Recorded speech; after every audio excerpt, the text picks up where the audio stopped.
Welcome to Buddhism Practices. Today we are going to be looking at pilgrimage within Buddhism. So to start us off then, we need to understand exactly what we're going to look at throughout this session. So by the end of this lesson, you should be able to describe what pilgrimage is, especially in the context of Buddhism. You should be able to identify the 4 key pilgrimage sites that we're going to look at today. Think pilgrimage to Buddhist teachings and beliefs.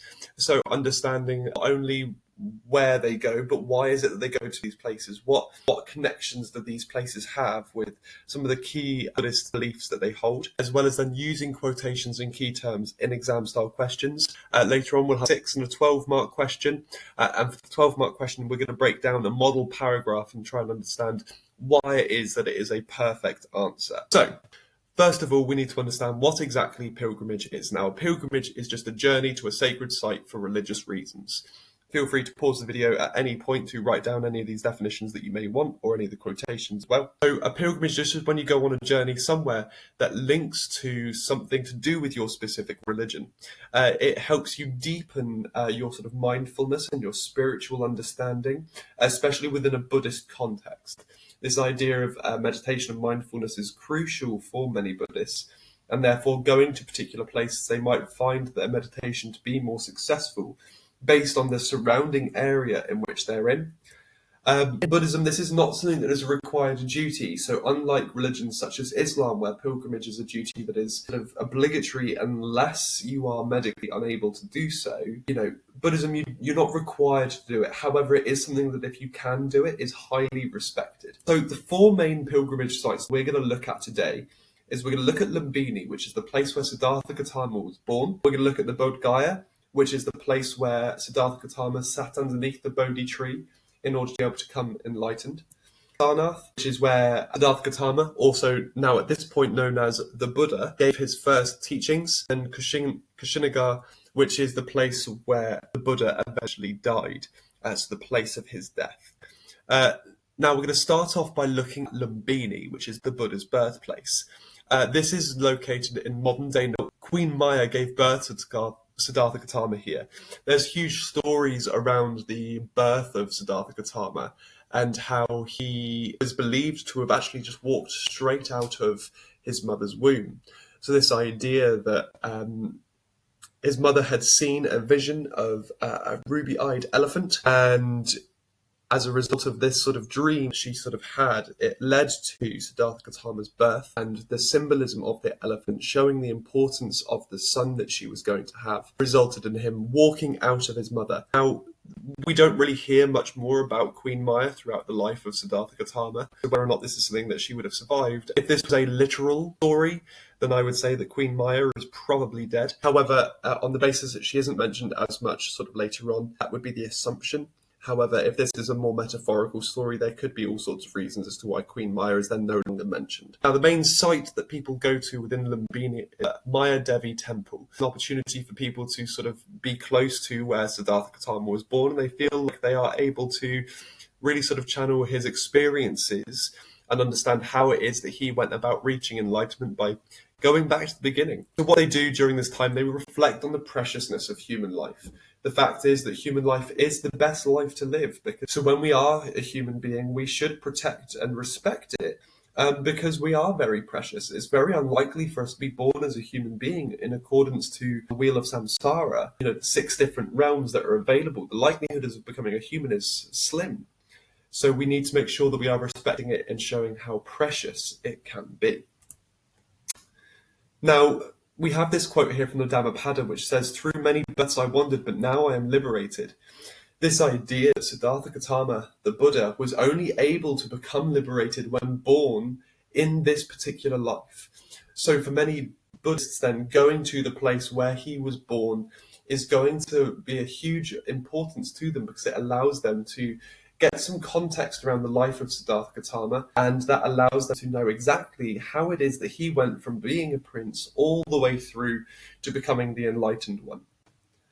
Here is a picture. It's not a high quality picture, I do apologise. I tried to find a good one for you. This is the Maya Devi Temple. This is where the majority of Buddhists will go to see the birthplace of Siddhartha Gautama. You can see there's a fairly tranquil place, having sort of a huge pond there as well. It's somewhere that's extremely wealthy. You can see how it's possible that behind those walls, Siddhartha Gautama never experienced suffering, especially when, surrounded by such beauty. However, then when you do go into those sort of communities in and around, you might start seeing something slightly different to this particular temple. We then get on to looking at the Bodh Gaya. This is the place where Siddhartha Gautama becomes the Buddha. So obviously, Siddhartha meditated under the Bodhi tree. Now, this Bodhi tree technically still exists in a sense. They believe that a cutting of the original Bodhi tree has been replanted, and the tree that is currently at the Mahabodhi temple is effectively the offspring of the original Bodhi tree. Now, during this time, Siddhartha sat underneath this Bodhi tree and was being tempted by Mara, this sort of demon who was trying to keep Siddhartha Gautama trapped in the cycle of samsara. In this, Mara, through his 3 daughters at Siddhartha Gautama, sort of said, in attempts to try and seduce him and try and do sort of flirtation to pull him away from his concentration. Mara also attempted to make Siddhartha feel guilty for leaving his wife and child, and finally also sent sort of ghouls and ghosts and demons to try and scare Siddhartha Gautama away from reaching enlightenment. However, all of this failed meant that he did eventually reach that stage of enlightenment. So for many Buddhists, when they're there, their focus is on meditation and mindfulness. It's this idea that, it's not by birth that I achieved what I achieved, it's through the actions that I did. So in going to the Bodh Gaya, going to the Mahabodhi temple specifically, and focusing on your meditation and your mindfulness, you have the opportunity to become more noble, and in that you can become enlightened. Now, you have this concept here of nibbana, which is a deeper understanding of enlightenment and the end of suffering, and that is what people are trying to achieve when looking at Buddhism. So here is an image of the Mahabodhi temple. I thought using these images is a nice way just to be able to show you guys exactly what it is that Buddhists are holding is so important. So here is the temple. I'm going to give you a second just to have a look at that, because obviously architecturally is an extremely stunning building, and therefore many Buddhists around the area are going to travel to this particular temple, as it is the place where the Bodhi tree is located and holds huge amounts of significance to those individuals. Now, Sarnath is a place where obviously the Buddha became sort of available to teach other people, his first sermon, if you will.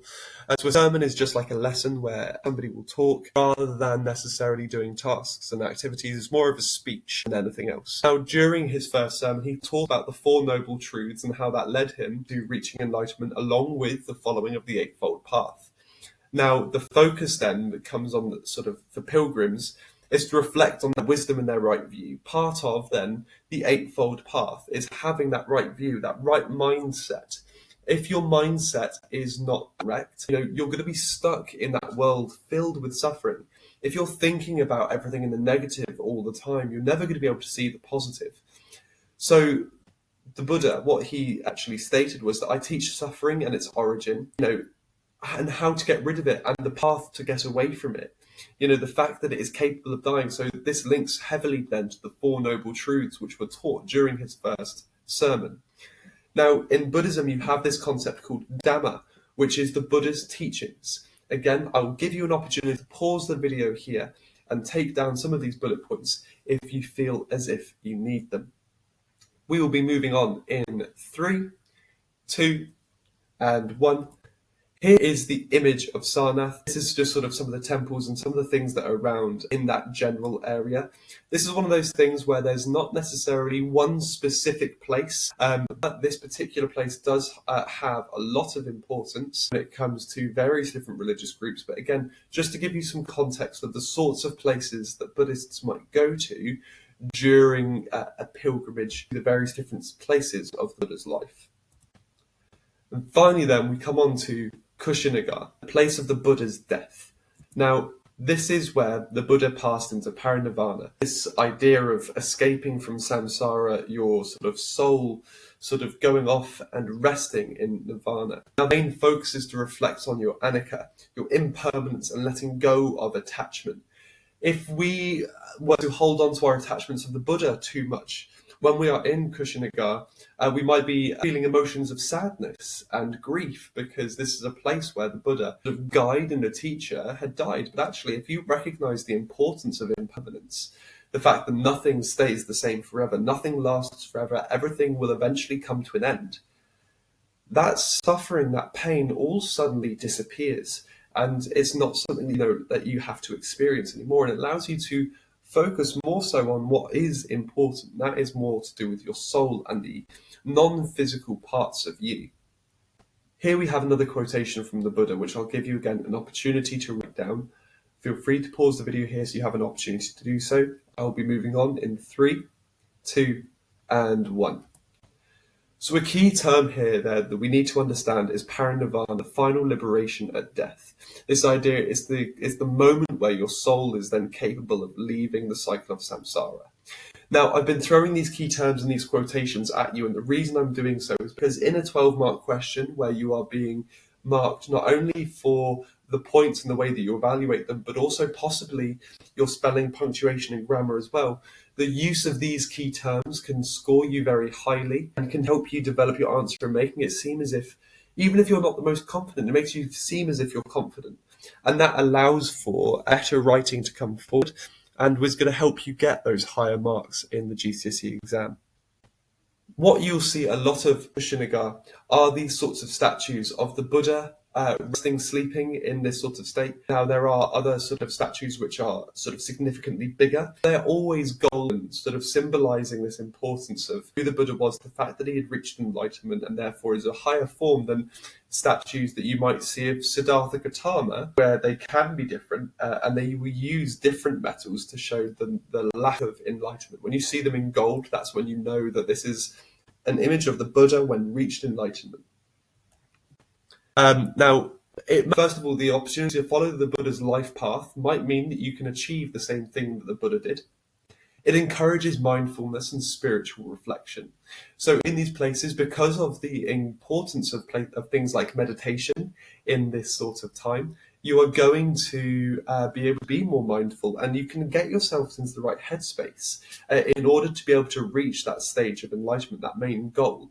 However, you can only do so when you overcome the ideas of anicca and dukkha, the idea of impermanence and the idea of suffering, which then, depending on the way that your actions work, if you do too many bad actions, you're going to get bad karma, which is going to give you a negative rebirth. This means that when they are on pilgrimage, they're going to be focused on doing good things, on being mindful, on focusing on who they are as an individual, in order to help them become a better person, which is going to encourage them to get a more positive rebirth, potentially even enlightenment. Now, here we have an example of a 6-mark question. Explain 2 reasons why a Buddhist might go on a pilgrimage to the Bodh Gaya. Now, what I'm going to do here is I'll talk you through some of the main points that you're going to want to include, and potentially even a quotation as well. So what you need to be thinking about is they go to Bodh Gaya because they want to focus on enlightenment and meditation. Why are they going to do this? This is where you're going to link it back to the story. You're going to link it back to, well, they focus on enlightenment meditation here because this is where Siddhartha Gautama became enlightened. You can explain more about the Buddha and sort of the things that occurred. Not by birth does one become noble, but actually through the actions of meditating and focusing on these things. You can talk about the importance of overcoming temptation, and therefore they challenge themselves to come here to be mindful of the temptations they face in life and able to follow the example of the Buddha himself. So you can see the points here that I've made, and you can see the quotation I'd recommend you use. Now, please do make sure that you reference where this comes from. Even if this is just a quotation from the Buddha, just say this is something that the Buddha said. That will give you the referencing marks, depending on the exam board. So that is an answer that should be really straightforward and should only take you about 4 to 5 minutes to write out an answer. Another word of advice is to make sure that you use the wording of the question to answer the question. Because if you use that as a sort of a sentence starter, it gets the ball rolling. You don't have that moment of stopping and waiting to figure out what it is exactly that you're trying to say. Now, when it comes on to the 12/15 mark questions, you're going to end up with 2 different sides of the argument. So The question being, pilgrimage is the most important Buddhist practice, and then evaluate this statement. The foresight, you're going to have this idea of inspiration, spiritual growth, and the idea that it follows the life of the Buddha. However, you could argue that meditation and more of the moral precepts are more important, more essential. And if you looked at any of the other sort of previous Buddhism beliefs and teachings lessons, that, or even the practices lessons, that is stuff that you can get access to as well. Remembering that throughout this answer that you need to ensure that you have a level of evaluation. Is this a strong argument? Is this a weak argument? And why? If you can do that at the end of each paragraph, as well as in your conclusion, you're going to be pushing yourself towards those 12 or 15 marks. Make sure that you include key teachings and quotations with references, as well as then any key words. Because as I said, if there is a spelling and punctuation and grammar marks added on to this sort of question, so if you're the AQA exam board, usually at least 2 of your 12-mark questions will have spelling, punctuation and grammar marks added on. If you can use some of those key words, like the key names, like Lumbini, for example, Bodh Gaya, you're going to be able to be successful. Now, here is an example paragraph that I have written. I'm going to give you guys a second to pause the video here, read through it, even copy down this paragraph if you wish, and we will break down this paragraph and talk about why it is that this is so successful. In 3, 2, and 1. So when reading through this paragraph, what you can see is not only are there several points being made, but also lots of key terms and key concepts being used throughout the answer. So you can see there the inclusion of the Bodh Gaya, the Noble Eightfold Path, Anicca, Dukkha, the 3 marks of existence, Samma, the teachings of the Buddha, the spiritual goal of nirvana. We've got quotations in there, and the very last sentence you can see there is, therefore, pilgrimage is not just symbolic, but an active way of applying the Buddha's teachings, making it central to the Buddha's life and the most important duty. So we see there through that final sentence, that level of evaluation coming through. This answer then would most likely be sort of on the way to completing a full 12-mark answer. Now, you could use this paragraph in an answer that you might want to try and have a go at yourself. Do feel free to just copy it out as is. But hopefully you can see how I have used sort of key terms, quotations, and things like that to really push my argument forward as to why I believe that pilgrimage is the most important duty. What you can notice, though, is that I've only used 1 quotation. That is okay, as long as in the second paragraph I use 2 or 3 quotations just to show that I have further deeper knowledge. What that might lead to then is that the second paragraph, the disagree paragraph, actually coming out as being the more important duty. This does not have to be a balanced argument. So although this paragraph has a lot in it, the other one can have a little bit more in. And that's okay, because a weaker argument, you're going to have less points, less sort of evidence to back up your arguments. A stronger argument is going to be one that has plenty of evidence, plenty to back it up. So a paragraph where you can add more quotations in is going to sort of, again, help you in terms of your evaluation as well. Just to have a final recap then of everything we have looked at today. By now, you should be able to describe what pilgrimage is. You should be able to identify what the 4 key pilgrimage sites are. You should be able to link pilgrimage to Buddhist teachings and beliefs, so understanding the life of the Buddha, some of the moments that he had in his life, and the importance that those moments have for Buddhists today, as well as how to use quotations and key terms in exam questions, irregardless of what the exam question is.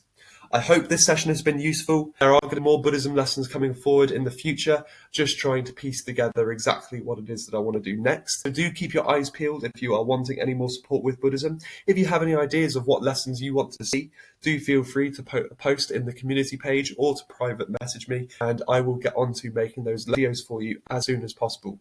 But otherwise, guys, thank you very much, and I will see you in the next one.